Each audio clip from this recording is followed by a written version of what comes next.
মামাই দিয়ে কেমন শিলাবৃষ্টি হয়েছিল? প্রচুর পরিমাণ শিলাবৃষ্টি। এই যে বরের অবস্থা খুবই খারাপ শিলাবৃষ্টি। পান খোসা পড়ে গেছে। যে এই যে শিল পড়িছে সব পান খোসা পড়ে গেছে। পান লওয়া হবে না বলতে গেলে। ১০০টার ভিতরে ৮০টা পানি নষ্ট। আচ্ছা, আপনার ক্ষয়ক্ষতির পরিমাণ কেমন? ক্ষয়ক্ষতির পরিমাণ আর কি, আমার তো বর তেমন না, বর কম ৭-৮ গুণ। আর প্রচুর পরিমাণ ক্ষয়ক্ষতি। ৭০-৮০ হাজার টাকা, তাও বেশি। আর এই পানেরই ৭০-৮০ হাজার বলতে গেলে। এই যে কাজ-টাজ করতে তাও তো ১৪, ১৫, ২০ হাজার টাকা লেগে গেল।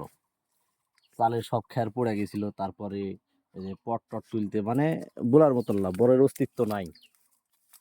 বরের অস্তিত্ব একবারে বিলীন, মানে যেখানে শিল পড়ছে সেখানে একবারে সব শেষ, কিছুই নাই আর। এই যে এগুলা পান, একটা পানও লওয়া হবে না। এখন এগুলা পান কি মনে হচ্ছে হাটে এগুলো হাটে পান আর দেখবে বিক্রি না হবে কেউ। ভালো দামে? ভালো দামে কেন? এগুলা পান হচ্ছে মসমল হাটে নিয়ে গেছিলাম, মাত্র ১০ টাকা বিড়া বিক্রি করছি। এর আগে কত করে বিক্রি করছেন এটা? এগুলা পান তো ১০০ টাকা বিড়া যাবেই। পুরাতন পান ১০০ টাকা বিড়া যাবে, সেগুলো পান ১০ টাকা বিড়া। আর এটা তো আল্লাহর মার, দুনিয়ার বার। আল্লাহ মারলে কিছু করার নাই, মানুষ মারলে কিছু করা যায়, কিন্তু আল্লাহ মারলে কিছু করার থাকে না। তো হুম, তাই হয়েছে, কিছু করার সবকিছু নাই। মিলিয়ে আলহামদুলিল্লাহ। জি।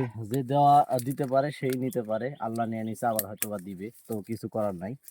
আর আমাদের গ্রামের ম্যাক্সিমাম মানুষেরই ক্ষতি হয়েছে পান, সবার বলতে গেলে। তো এই হচ্ছে বিষয়।